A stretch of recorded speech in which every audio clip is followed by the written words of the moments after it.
अस्सलाम वालेकुम, I hope you all are doing well. तो आज की ये वीडियो बहुत ही ज़्यादा important and most demanded video है बिकॉज बहुत सारे स्टूडेंट्स मुझे यही बता रहे थे। मतलब मैं कमेंट सेक्शन भी पढ़ रहा था अच्छे से और मुझे बहुत सारी डीएम्स भी आती रही कि हमें पेपर प्रेजेंटेशन पे एक वीडियो चाहिए कि हमें कैसे पेपर लिखना है वहाँ पे। तो आज का ये वीडियो हर एक बच्चे के लिए है जो भी class 10th 11th and 12th में पढ़ता है और जिनका मार्च में बोर्ड एग्जाम्स है। तो इस वीडियो को एंड तक ज़रूर देखें बिकॉज बहुत ही ज़्यादा इन्फॉर्मेटिव होने वाली है ये। और अगर आपने ये चीज़ें फॉलो की तो आपका जो पेपर है वो बहुत ही मस्त होने वाला है, हर एक पेपर। सो मैं अगर पहली बात करूं, देखो बच्चों को किस चीज में पहले डाउट आ जाता है। जैसे ही वहां पे हमारे पास पेपर आ जाता है हम क्या करते हैं, हम कंफ्यूज हो जाते हैं। हम सेक्शन ए पहले करें, सेक्शन बी पहले करें, या कोई सा भी सेक्शन हमारे पास हो, ए बी सी जैसा भी हमारे पास, तो हम कंफ्यूज हो जाते हैं हम कौन सा सेक्शन पहले करें। इसके लिए मैं पर्टिकुलरली नहीं बोलना चाहता कि आप पार्ट ए पहले करें या सेक्शन ए पहले करें या सेक्शन बी पहले करें, because it varies from student to student कि किस स्टूडेंट को क्या आता है, राइट। अगर किसी को सेक्शन बी आता है तो वो सेक्शन बी से स्टार्ट करें, अगर किसी को सेक्शन ए आता है तो वो सेक्शन ए से स्टार्ट करें। So it's not a big deal. Okay, तो अब मुझे बात करनी है पहले आपकी राइटिंग पे, आपकी हैंड राइटिंग पे। हैंड राइटिंग मैटर करती है, दैट्स ट्रू, बट उतनी भी नहीं कि आप सोचो मेरी हैंड राइटिंग खराब है तो वहां पे लिखोगे ही नहीं कुछ।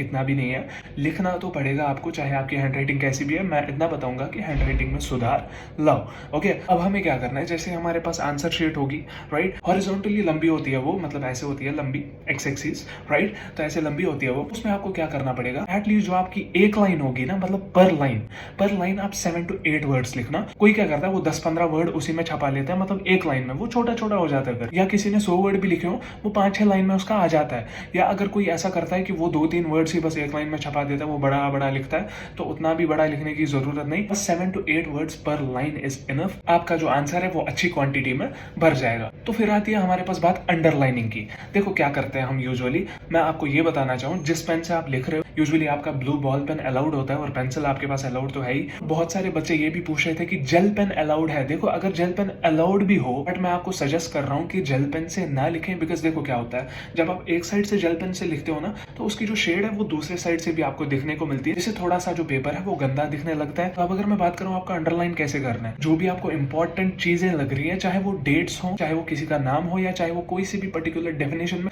कोई सा भी इंपॉर्टेंट पॉइंट क्यों ना हो, उसको आप हाईलाइट करेंगे, या तो डबल लाइन करेंगे स्केल से, या तो आप सिंगल लाइन करेंगे, या ऐसे ऐसे हम करते हैं थोड़ा सा वो कर्वी टाइप, और उसी पेन से आप अंडरलाइन करना जिस पेन से आप लिख रहे हो। ओके, तीसरी बात रही हमारे पास कटिंग की। अब बहुत सारे बच्चे ऐसे करते हैं, जैसे वो आंसर लिखते हैं वहां पे आंसर कम कटिंग ज्यादा होती है। जैसे एग्जामिनर पेपर चेक करने बैठता है उसको लगता है बस इसने कुछ नहीं लिखा है, जो असली उसने लिखा होता है उसको वो इग्नोर करता है। अब उसका रीजन क्या होता है, आपने ऐसे कटिंग की होती है, ऐसे लाइक ऐसे ऐसे कटिंग कर ली, जब कुछ गलत हो गया। को यही बताना चाहूँ, अगर आपको कुछ भी गलत हो जाता है वहां पे, बस एक सिंगल लाइन मारना, दैट्स इट। ओके, इसके बाद कुछ भी नहीं, एक सिंगल लाइन में कट करना। अब हम ये क्यों करते हैं, बिकॉज देखो जब आप पेपर लिखने बैठोगे ना, अज्यूम करना कि जो एग्जामिनर होगा, जो पेपर हमारा चेक कर रहा होगा, उसको कुछ भी नहीं पता। यही अज्यूम करना है कि एक छोटा बच्चा हमारा पेपर चेक कर रहा है, तो छोटे बच्चों को ऑब्वियसली अच्छे से समझाएंगे, राइट, लिख के समझाएंगे, राइट। अब जैसे आप कटिंग करोगे वहां पे, तो छोटा बच्चा भी तंग आएगा, वो पेपर चेक ही नहीं करेगा। अब जैसे आप एक ही लाइन डालोगे ना तो उसको भी अच्छा लगेगा पेपर चेक करना। अब और एक बात आती है हमारे पास ब्रैकेट्स। देखो अब ब्रैकेट्स को यूज कहाँ पे करना है।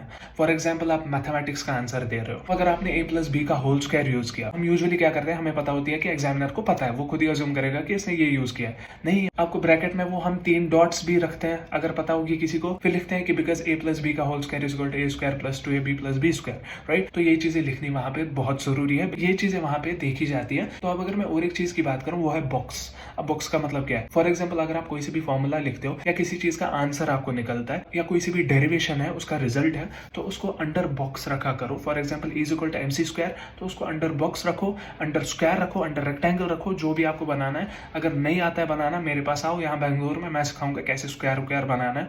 ओके, तो ये थी बात कि बॉक्स हमें कब यूज करना है। तो ये इंपॉर्टेंट है, जब आप बॉक्स में वो रखोगे, वो भी एक किस्म का हाईलाइट करना ही होता है। ओके, तो अब मेन चीज मैं यही बताना चाहूँ, जो भी ये वीडियो मैं अभी बना रहा हूँ, ये हर एक सब्जेक्ट के लिए है। इसमें मैथमेटिक्स भी कवर हो गया, इसमें अभी सोशल साइंस भी कवर होने वाला है, आपका साइंस भी कवर होने वाला है, और इंग्लिश भी कवर होने वाला है। अगर मैं बात करूं, हमारे पास आंसर देने के 2 तरीके होते हैं, एक तो पॉइंट वाइज, एक तो पैराग्राफ, राइट। पॉइंट वाइज हम सोशल साइंस या साइंस में यूज करते हैं, राइट। पैराग्राफ हम इंग्लिश, उर्दू, या हम साइंस में भी पैराग्राफ वाइज आंसर दे सकते हैं, राइट। अब हमें क्या करना है, जैसे हमें पॉइंट वाइज आंसर देना हो, कोई सा भी क्वेश्चन है उसका पॉइंट वाइज आंसर देना है, तो ये चीज याद रखना, अगर 2 मार्क्स का पूछा है तो आपको 3 पॉइंट्स मिनिमम लिखने पड़ेंगे। अगर 3 मार्क्स का लिखा है तो आपको 4 पॉइंट्स मिनिमम लिखने पड़ेंगे।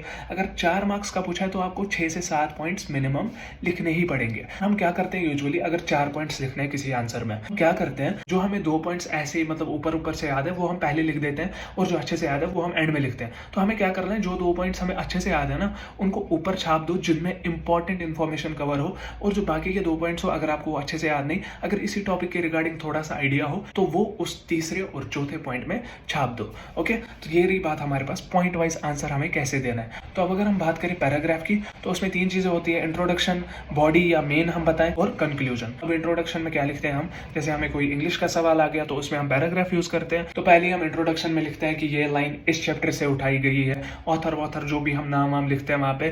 तो फिर जैसे हमारे पास वो बॉडी आती है या मेन आता है, उसमें हम लिखते हैं ब्रीफ अबाउट कि ये चैप्टर में बोला क्या है, राइट। वो मेन चीज है जहां पे आप क्वेश्चन को बहुत ज्यादा एक्सटेंड कर सकते हो। और अगर हम बात करें फिर कंक्लूजन की, फिर अगर हम साइंस की बात करें, वहां पे हम ऐसे ही लिखते हैं hence this is the result, या जो भी आपको लिखना हो वहां पे। तो ये चीज आती है हमारे पास पैराग्राफ में। देखो, पैराग्राफ का भी बता दिया, पॉइंट्स का भी बता दिया, कौन सा सेक्शन हमें अटेम्प्ट करना है वो भी बता दिया, एक लाइन में आपको कितने वर्ड्स लिखने हैं वो भी बता दिया, अंडरलाइनिंग कैसे करनी है वो भी बता दी मैंने, कटिंग कैसे करनी है वो भी बता दी मैंने, एंड ब्रैकेट्स और बॉक्स उनका इस्तेमाल कब हमें करना है वो भी मैंने बता दिया। तो ये वीडियो बहुत ही ज्यादा इंपॉर्टेंट है आपके लिए, तो इस वीडियो को ज्यादा से ज्यादा शेयर करें हर एक स्टूडेंट के साथ, और मुझे नेक्स्ट टॉपिक बताएं कि आपको किस टॉपिक पे वीडियो चाहिए, इंशाल्लाह मैं बनाने की कोशिश करूंगा। बाकी फिर से बता रहा हूँ, इस वीडियो को ज्यादा से ज्यादा शेयर करें हर एक स्टूडेंट के साथ, ताकि उनको भी बेनिफिट मिले, because sharing is caring, right. साथ ही साथ हमारी चैनल को भी सब्सक्राइब जरूर करें, ताकि आपको ऐसे ही बेनिफिशियल वीडियोस मिलती रहे और लेटेस्ट अपडेट्स भी मिलती रहे। मिलते हैं हम किसी और वीडियो में, तब तक के लिए अल्लाह हाफिज, टेक केयर।